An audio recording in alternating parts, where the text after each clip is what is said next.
Good morning, students. Standard 9th Social. Welcome to the online class. Standard 9th Social Science, Geography, Unit 6. நம்ம பார்க்க போகிற பாடம் unit 6 man and environment.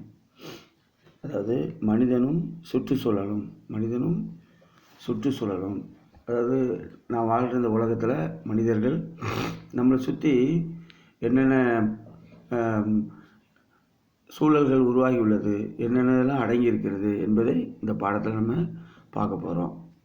Man and environment, page number 210. Now introduction.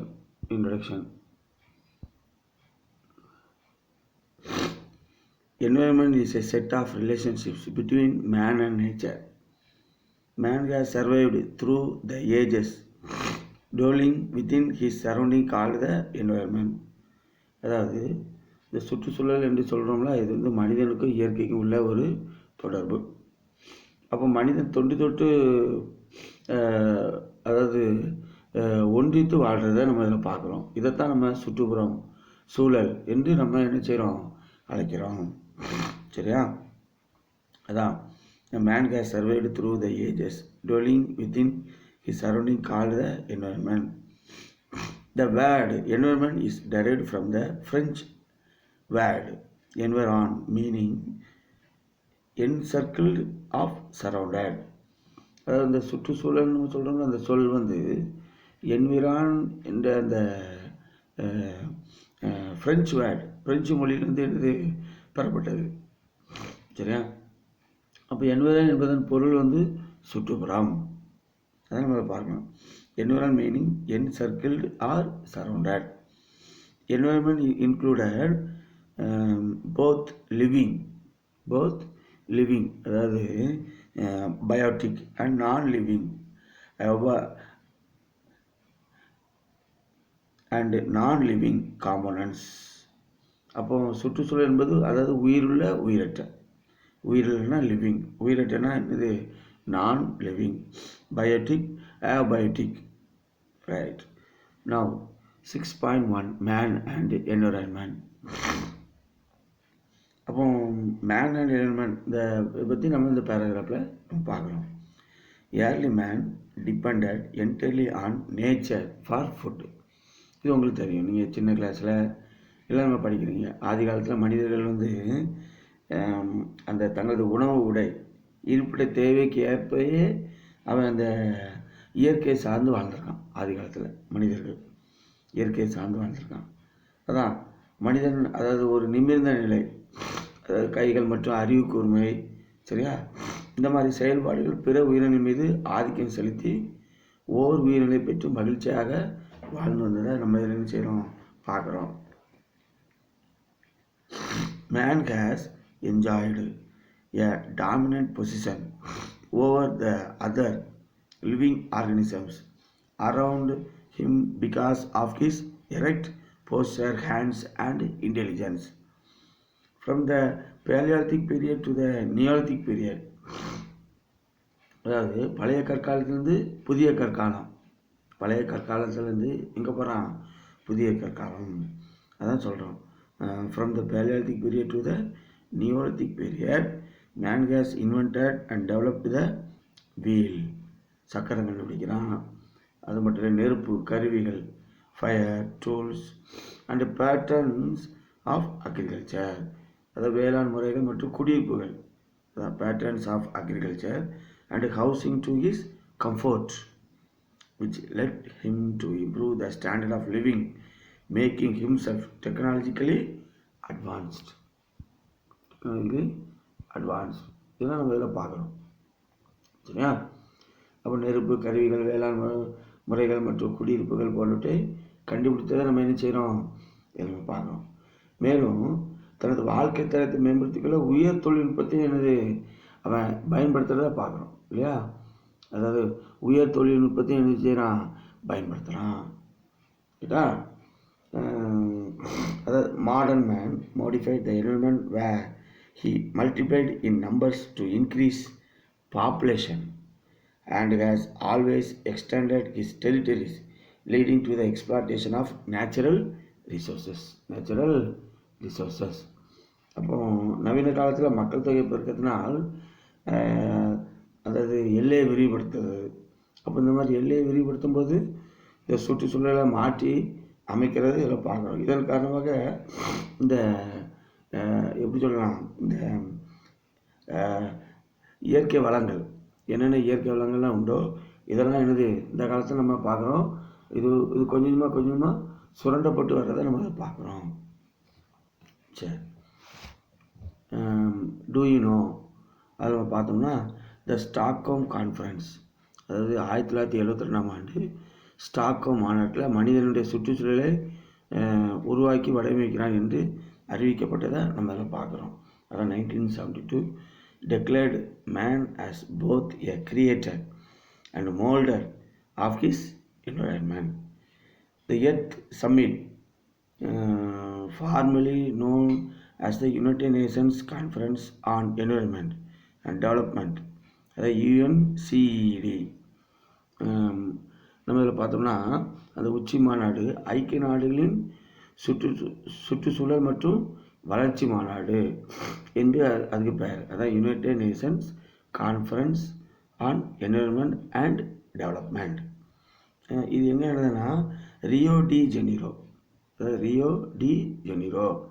1992 இந்த மாநாடு. ஆனால் அந்த Stockholm conference 1972 அந்த சுற்றுச்சூழலை உருவாக்கி வடிவமைக்க ஒரு அறிக்கை அது அனௌன்ஸ்மெண்ட் பண்ணியிருக்காங்க. ஆனால் அந்த இது செயல்படுத்தின ஆண்டு Rio de Janeiro 1972. Okay, now classification of environment. Environment is generally classified as natural environment, human environment and man-made environment.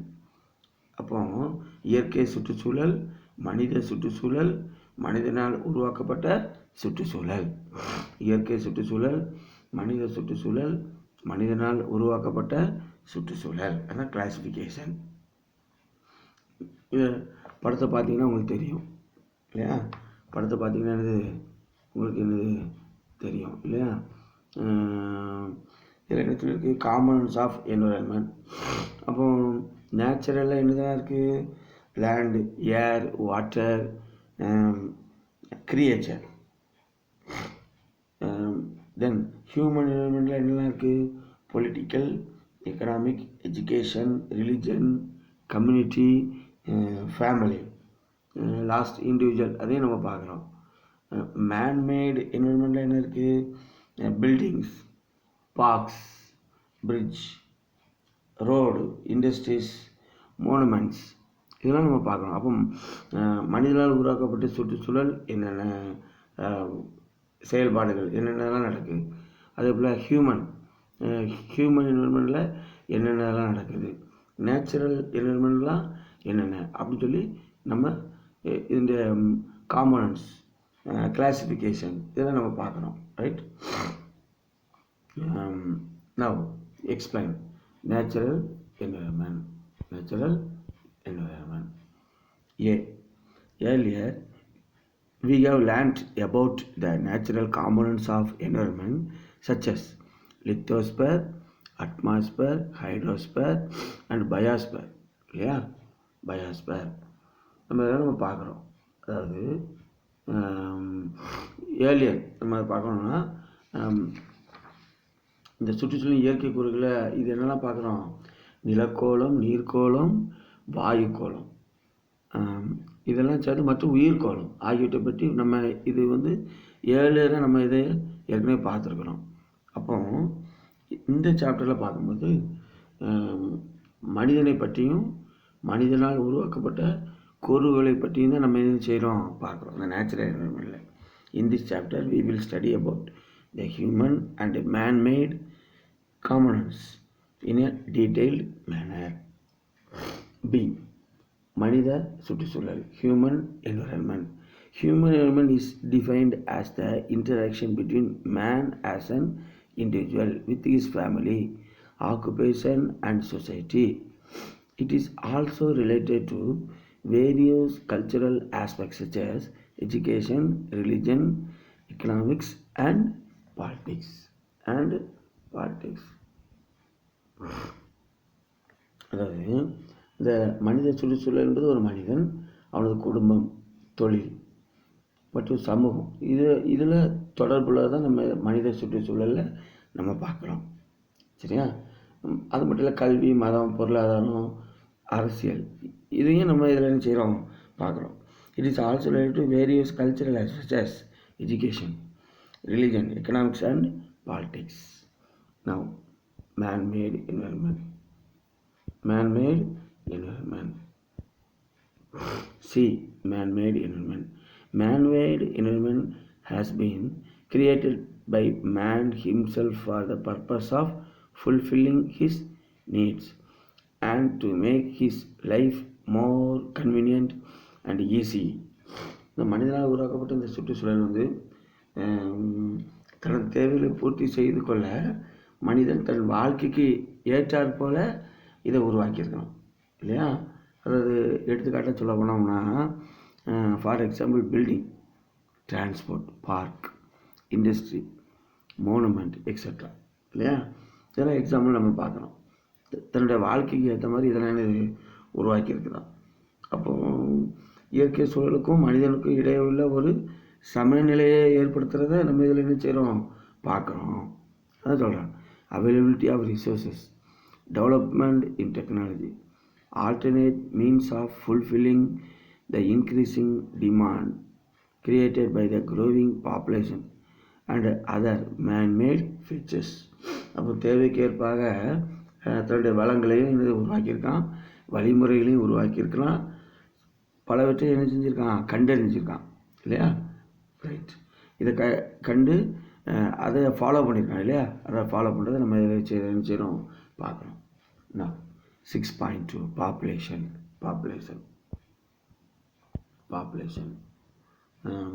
மக்கள் தொகை. பாப்புலேஷன் என்ன, மக்கள் தொகை.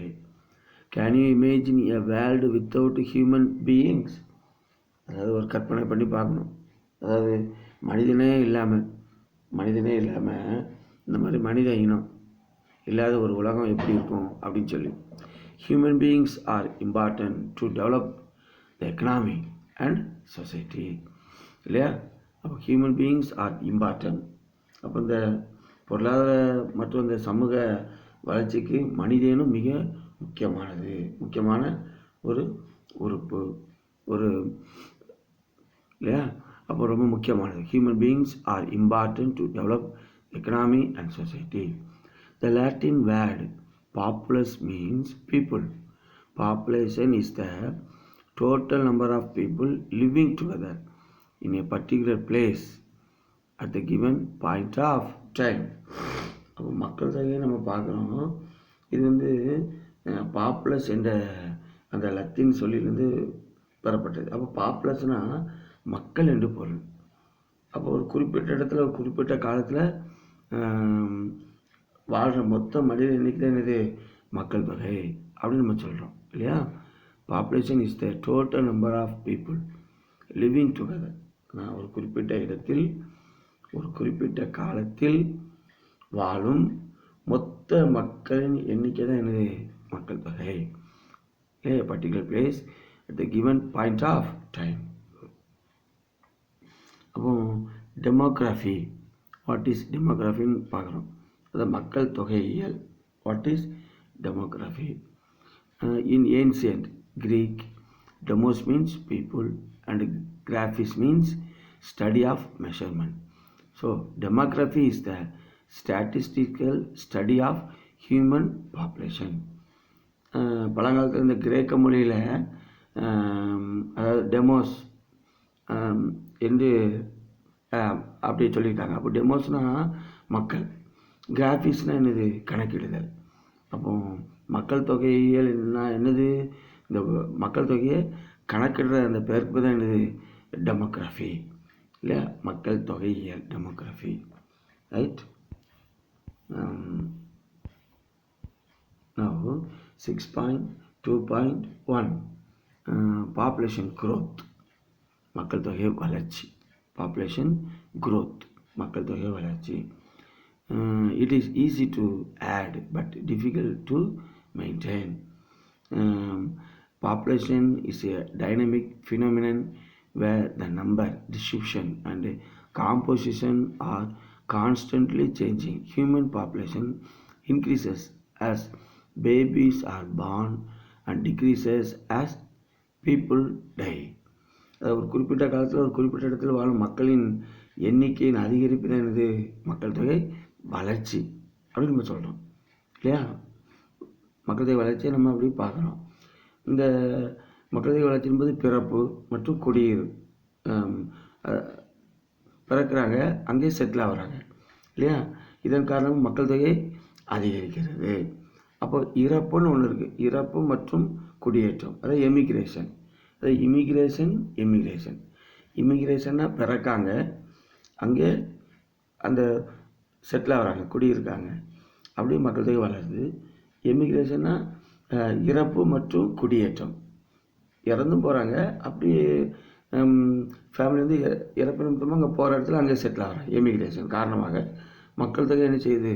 குறைகிறது. அப்போ பிறப்பு இறப்பு அப்படின்னு நம்ம சொல்கிறோம் இல்லையா? இறப்பு மற்றும் குடியேற்றம், இமிக்ரேஷன். இதான் நம்ம இதில் பார்க்குறோம். Babies are born and decreases as people die. For most of human history, births have only slightly exceeded deaths every year. As a result, human population grew slowly. About the time of Industrial Revolution, it began to increase rapidly.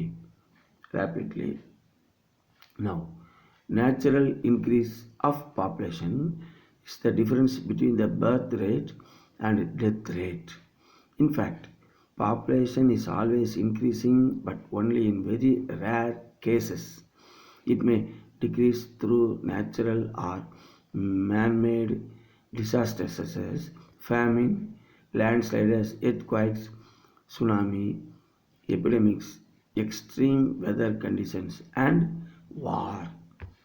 சரி, இந்த நம்ம பார்க்கணும். சில சமயங்களில் மக்கள் தொகை வளர்ச்சி வந்து குறையுது. அது இதில் பார்க்கணும். மக்கள் தொகை வளர்ச்சி குறையுது. இப்போ குறைஞ்சோம்னா என்னது?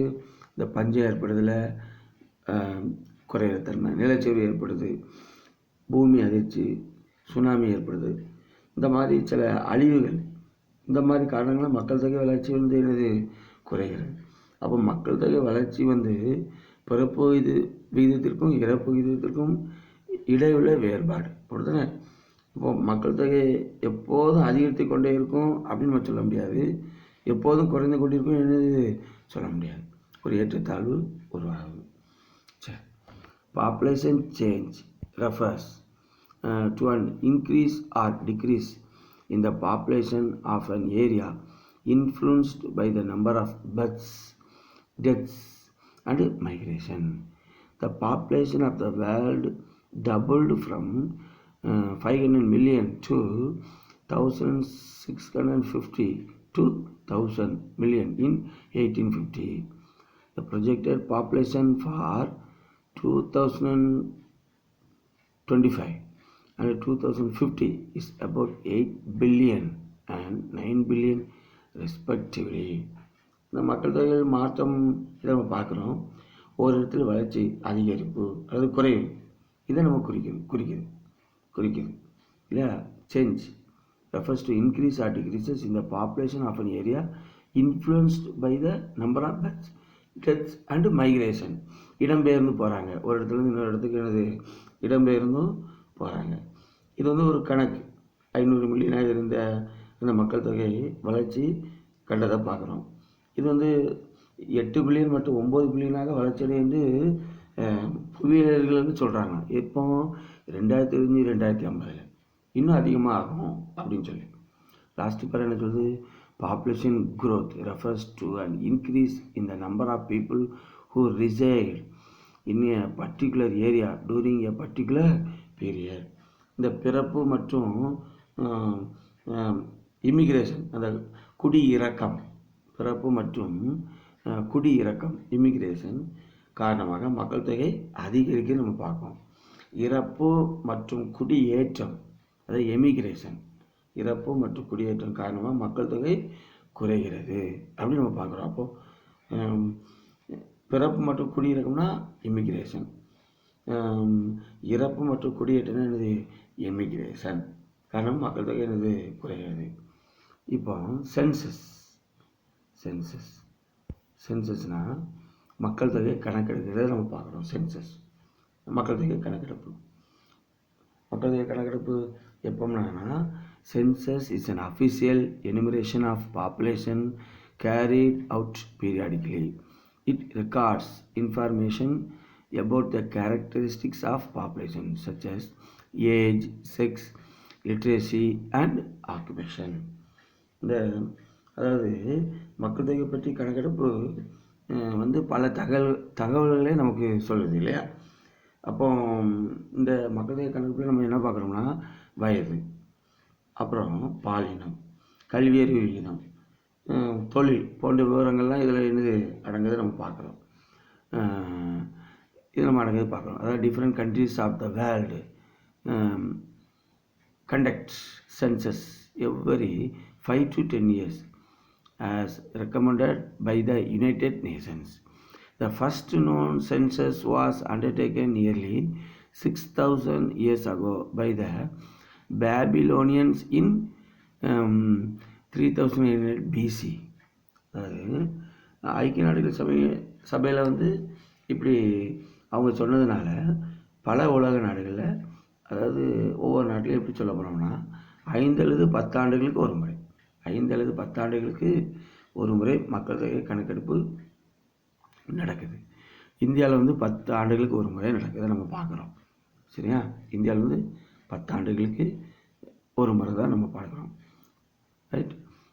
அப்போ இந்த கணக்கெடுப்பில் எல்லா தகவல்களும் நமக்கு பொதுவாக கிடைச்சிருது. சரியா? undertaken nearly 6,000 years ago to Babylonian 3800 BC.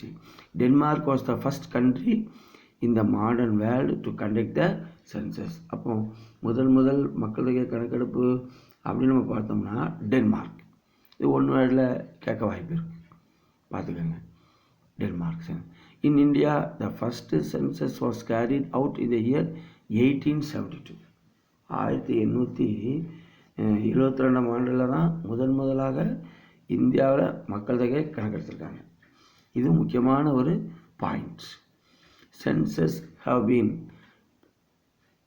conducted regularly every 10th year since 1881.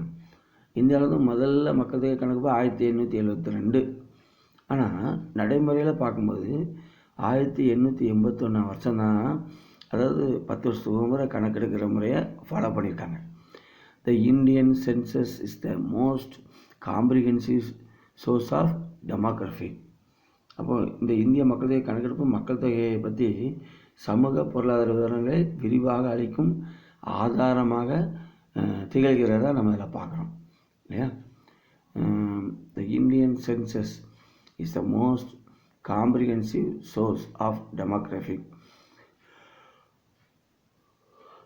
social and economic data.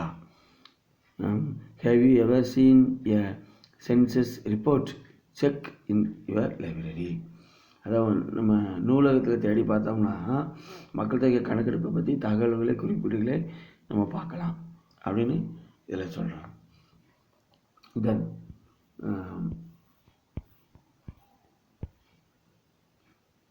population increases when there are more births and immigration. It decreases when there are more deaths and immigration. Population growth can be calculated as அப்படின்னு சொல்லி பார்க்குறோம். Right, பாருங்கள். Two you know, அதாவது பிளேக்குன்னு ஒரு கொள்ள நோய் அப்போ ஏற்பட்டுச்சு இல்லையா? அதில் 30லேருந்து 60% மக்கள் இறந்தாங்கன்னு ஒரு கணக்கு ஐரோப்பாவில் நம்ம பார்க்குறோம் 14வது நூற்றாண்டில். The black death is estimated to have killed 30 to 60% of Europe's total population during the 14th century. The dominant explanation for Black Death is attributed to the outbreak of plague. இந்த 14ஆம் நூற்றாண்டில் ஐரோப்பாவில் இந்த பிளேக் நோயினால் அந்த plague என்ற இந்த கொள்ளை நோய் 30-60% பேர் இறந்ததாக ஒரு கணக்கு சொல்லுது. இப்போ 6.2.2 distribution of population. 6.2.2 distribution of population. அதாவது மக்கள் தொகை பரவல்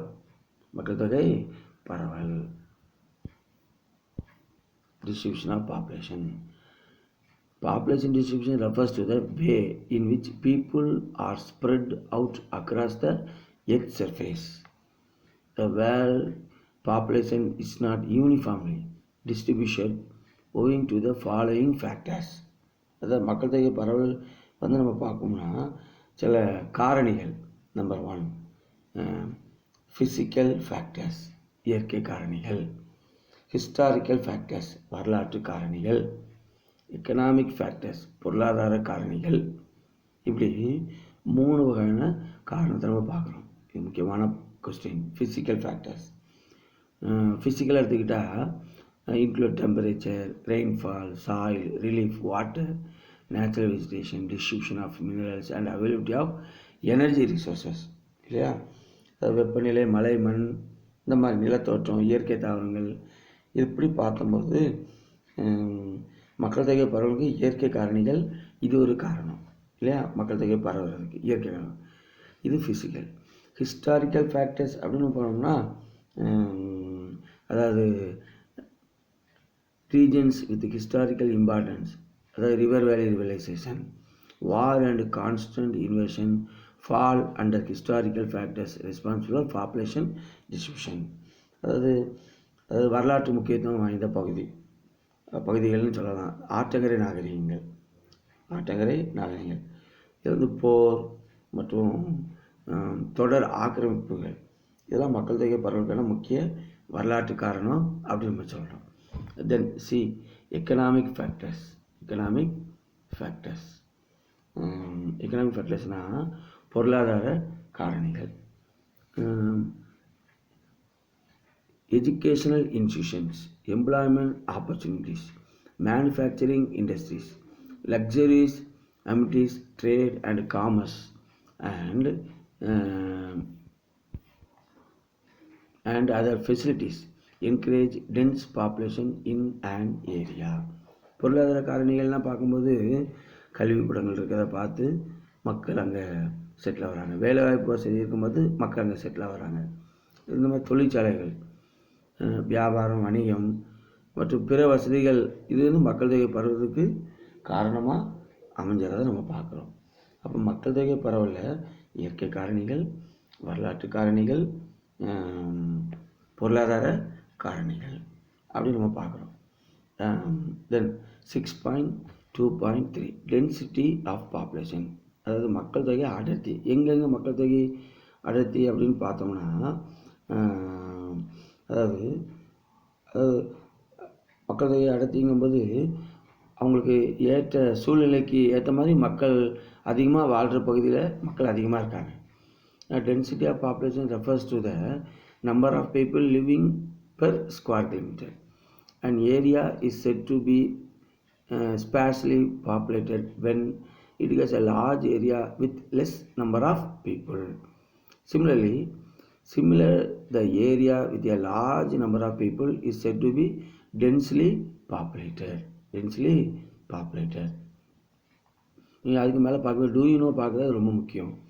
The World Population Day is observed on 11th July every year. அதாவது மக்கள் தொகை தினம் அப்படின்னு கொண்டாடுறாங்க. இது ஜூலை 11ஆம் நாள் இல்லையா? ஜூலை 11ஆம் நாள், ஜூலை 11ஆம் தேதி எல்லா வருஷமும் மக்கள் தொகை தினம். இது ஒரு 1 மார்க் கொஸ்டின், நீங்கள் ஞாபகத்தில் வச்சுக்கணும். நெக்ஸ்ட் பேரில் பார்க்கும்போது similarly smaller the area with a large number of people is said to be the densely populated. அதான் மக்கள் தொகை அடர்த்தி அப்படின்னு பார்க்கும்போது நிலப்பரப்பில் அதிக எண்ணிக்கையில் மக்கள் வசித்தால் நிலப்பரப்பில் அதிக எண்ணிக்கையில் மக்கள் வசித்தா அந்த இடத்துக்கு தான் என்னது மக்கள் அடர்த்தி, டென்சிட்டி ஆஃப் பாப்புலேஷன் அப்படின்னு ஒரு பொருள். நீங்கள் ஒரு சின்ன கால்குலேஷன் பாருங்கள். Population density is equal to total population by total land area. அதாவது மக்கள் தொகை அடர்த்தி அப்படின்னு சொல்ல போனோம்னா மொத்த மக்கள் தொகை பை மொத்த நிலப்பரப்பு, மொத்த மக்கள் தொகை பை மொத்த நிலப்பரப்பு. அப்போ the world's population density is divided into three main groups. என்ன group? Areas of high density, அதாவது அதிக மக்கள் அடர்த்தி உள்ள பகுதி. ஏரியாஸ் ஆஃப் மாடரேட் டென்சிட்டி, மிதமான மக்கள் அடர்த்தி பகுதி. ஏரியாஸ் ஆஃப் லோ டென்சிட்டி, அதாவது குறைந்த மக்கள் அடர்த்தி பகுதி. இப்படி 3 வகையாக பார்க்குறோம்.